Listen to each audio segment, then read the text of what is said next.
Good afternoon and welcome to the Midday News. Here's what we have in the bulletin. Renewed calls for the reinstatement of the political ombudsman. Police contemplate lifting curfews in Manchester. And later in sports, Mount Pleasant FA are the first team qualified for this season's Jamaica Premier League semi-finals. Thank you for joining us. I'm Kerry and Simpson. Here are the details. There are growing calls for the reinstatement of the office of the political ombudsman, with the latest coming from the Citizen Action for Free and Fair Elections. Speaking on TVJ's Smile Jamaica Tuesday, Chairperson Grace Baston says it is not too late to bring back the office. Shamila Pullen reports. The Office of the Political Ombudsman, once tasked with keeping political parties in check, was disbanded in 2023, a move that's now sparking fresh concerns. Its duties were transferred to the Electoral Commission of Jamaica. But with the general elections expected by September, Chairperson of Citizens Action for Free and Fair Elections, Grace Baston, is once again raising red flags about the change. The people's rights to have standards of decency, principled behavior, high ethical standards in the conduct of our political candidates and their agents. Investigating, adjudicating, mediating, receiving confidential complaints, all of that. This is the business of that office. We, CAFE, from the moment this decision was made, took a stance. You do not transfer those to the ECJ.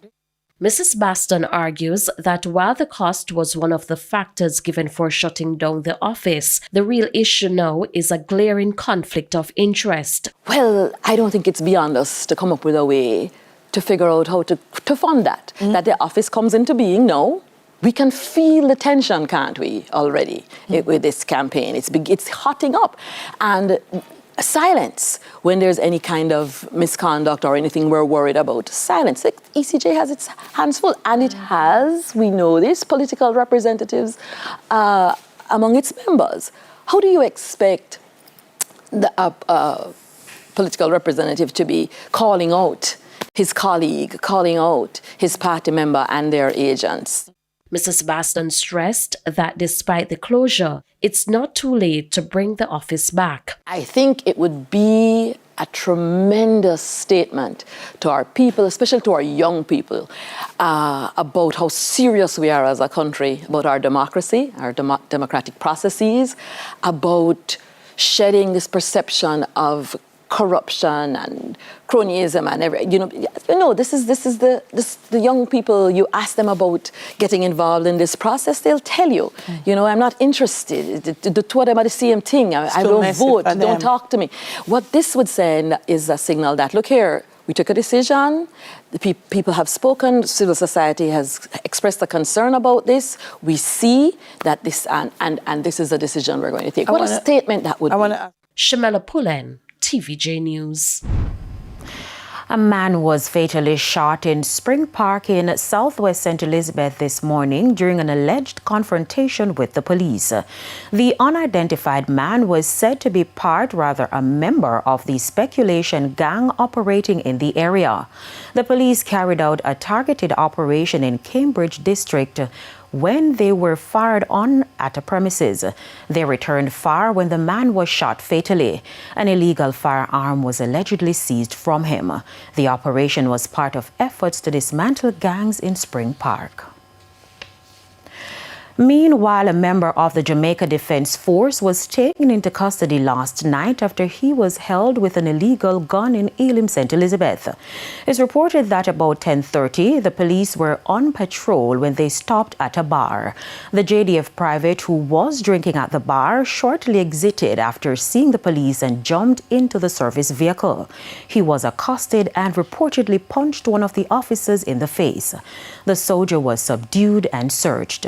An illegal firearm was found during a search of his car. He was subsequently arrested and taken to the Balaclava police station.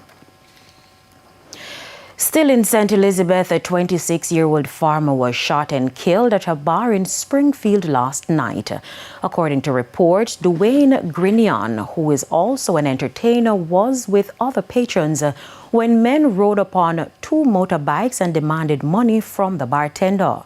They then proceeded to fire shots at a poker box in an attempt to steal money from it. Eyewitness further report that Mr. Grinion was taken outside and beaten before he was fatally shot. While making their escape, the men fired several shots. So if you come with him, you know, and my friend come and one girl, you know, but me and my mango, she just cook and bread food and we say we have some food for before I come around here. And I tell them not feel no vibe. You see me? And by we did it the next time we hear two bike pass and be a shooting brother. Bike them pass because we get here we see man them pass on the bikes and bust much shot. If you hide in our house here, we have a rifle man back for your brother. You see me? Any man them see man would have killed them. You see me?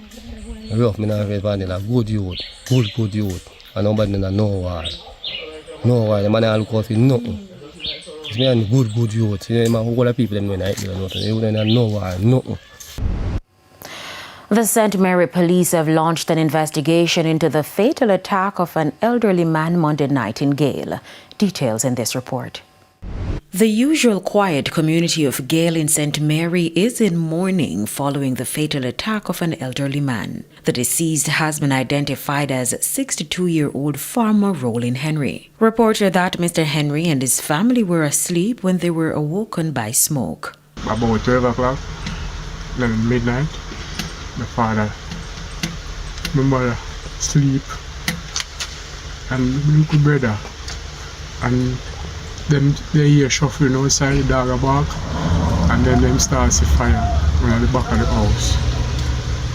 And my father go up there, and my brother, and they rush off fire. Me never really dead here, but they rush off fire. It's understood that Mr. Henry and his younger son armed themselves with two machetes and confronted the suspect. During the attack, the suspect allegedly disarmed them and used one of the machetes to inflict multiple chop wounds to Mr. Henry's head and feet. The son managed to escape unharmed. Everybody's come to make trouble. My father, a peace, and that's why. Because I just peace, you see? When I check it out, I get to find out say a long time the man can say I'm kill him, but never take it serious until it happen now. Yeah? And then tell him say walk the man come feed 9 morning and he go up a station to hear for himself. So he up a station right now. When he touch certain time then let him go and he come up on the road and do the same thing again. That's what he born now a woman house on the so and fling stone a man carry the man have to chop him and he get up with a bush. Let me tell you, so enough is enough for now. In the meantime, the St. Mary police are reassuring residents that every effort is being made to bring the investigation to a swift and just conclusion. Prime Minister Dr. Andrew Holness is urging the St. James Police to keep the pressure on gangs. His charge comes as the parish has seen a 61% reduction in murders so far this year compared to last year. Dr. Holness was speaking to head of the St. James Police Division, Senior Superintendent Carlos Russell, following a crime update. Must be made to dismantle the gangs. But those persons who are vested in breaking the law, those criminals, you should know, as Senior Superintendent, I said, if you challenge the police, you will not win. So if you get into a confrontation with the police, surrender. That is your best option. Face a judge. Otherwise, you will face your maker. The Manchester Police Division is set to lift curfews across the parish following a decline in major crimes. Inspector Berthlyn Lloyd of the Community Safety and Security Branch made the announcement at the recent monthly meeting of the Manchester Municipal Corporation. Between January 1 and April 5, 2025, 36 serious crimes were reported in Manchester. This is a significant drop from 76 during the same period last year. Murders, we have a number of 4 reported for this year in comparison to 11 for the same period last year. This indicates a decrease of 7 or 64%. Shooting, we have 7 recorded in comparison to 11 for last year. This shows a decrease of 4 or 36%. Rape, 1 record in comparison to 4 for last year. Inspector Berthlyn Lloyd of the Community Safety and Security Branch says this improvement has prompted the move to lift curfews in some areas in the parish. Having spoken to my commander before attending this meeting, he has assured me that with what is happening and if we continue to have Manchester safe and with crimes trending down this weekend, all curfews will be lifted in the Manchester space. However, despite the positive trend, there have been aggravated assaults. So far this year, the parish has recorded 6 incidents when compared to 5 last year. Robberies, 4 reports, comparing to 6 for last year, a decrease of 2 or 33%. Breaking, we have 16 reported in comparison to 27 last year, and this shows a decrease of 11 or 41%. Lastly, 1 reported comparing to 12 for last year. But Inspector Lloyd says the team is actively addressing these concerns while continuing to monitor the overall crime situation. Shamela Pullen, TVJ News. Following Monday's announcement by the Jamaica Labour Party that Dr. Garfield James will be referred to the Central Executive as a candidate for Westmoreland Western, supporters of the incumbent Moreland Wilson staged a protest outside the Member of Parliament's office. If it's not Mr. Wilson, Moreland Wilson, we are not voting, we are not working. This seat is going to go independent or nothing at all. Or we all take our vote to the other side. Mr. James go up against Mr. Wilson in his own division and lost his division. Come no more and no vote. Wilson lost after Sunday's runoff. However, his supporters are accusing the hierarchy of the party, including General Secretary of the JLP, Dr. Horace Chang, of favoritism. TVJ News tried reaching out to Dr. Chang. However, we did not receive a response up to news time. Now, we'll have more on this developing story in primetime news at 7. A fatal fire on Old Ground Road, Goshen, Clarendon, claimed the life of a 66-year-old man last evening. The deceased has been identified as Sylvanus Rattray, who was wheelchair-bound and was home alone at the time. According to reports, at around 5:30 p.m., residents noticed smoke and flames coming from Mr. Rattray's 2-bedroom house. By the time firefighters arrived, the house was fully engulfed in flames. Given the magnitude of the inferno, there was little they could do to save his life. After cooling down operations, Mr. Rattray's body was found beside his burnt wheelchair. The cause of the fire remains unknown and an investigation is ongoing. It's time for a break. Stay with us. More local stories when we return.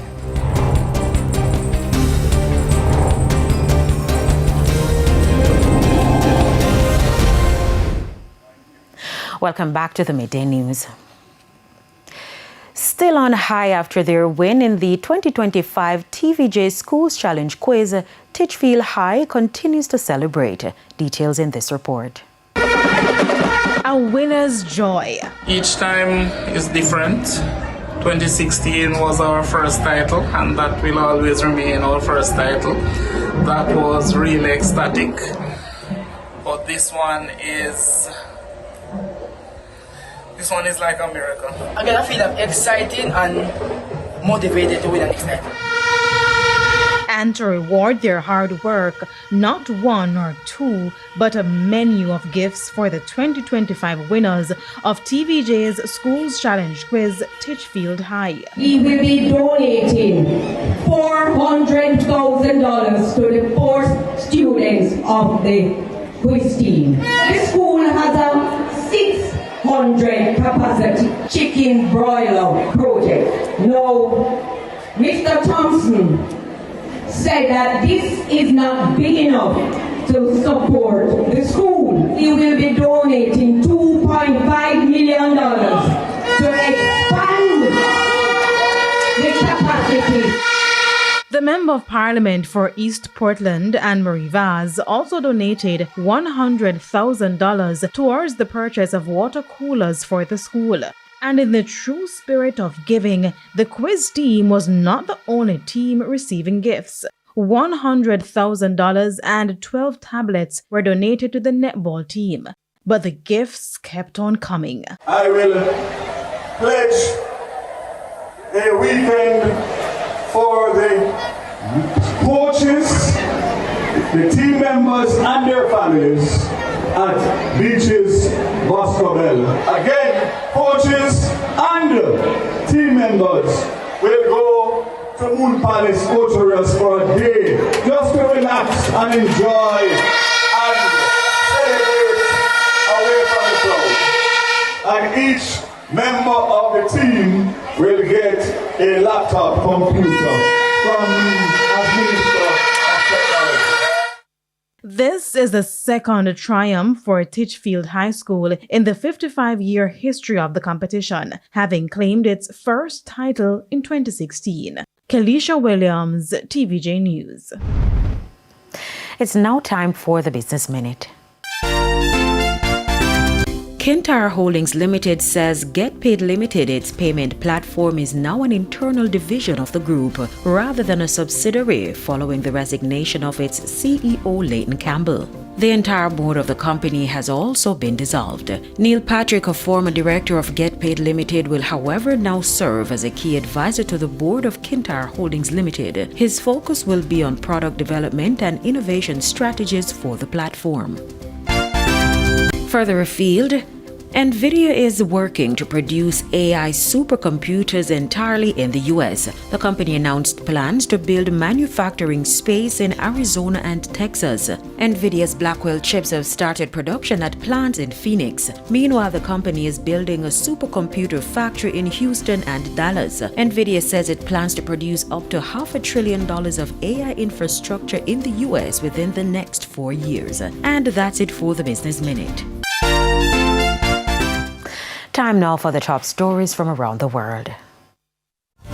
In the region, safeguarding the integrity of the Citizenship by Investment program will be high on the agenda of a meeting of leaders across the region. The annual Caribbean Investment Summit 2025 is set for Antigua and Barbuda from April 22 to 26. Antigua and Barbuda has emphasized that this summit will focus on the themes of integrity, stability, and sustainability. Prime ministers and heads of respective CIP units from St. Kitts and Nevis, Grenada, and St. Lucia are due to be in attendance.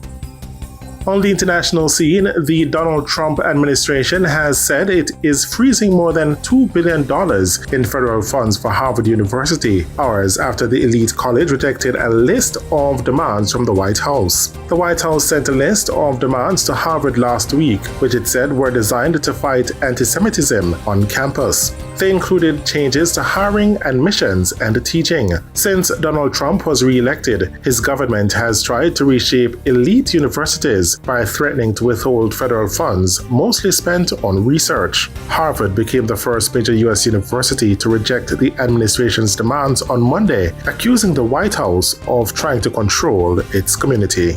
And those were the top regional and international stories. I'm Shade Masters. And we head to another break. When we come back, we'll have your midday sports report.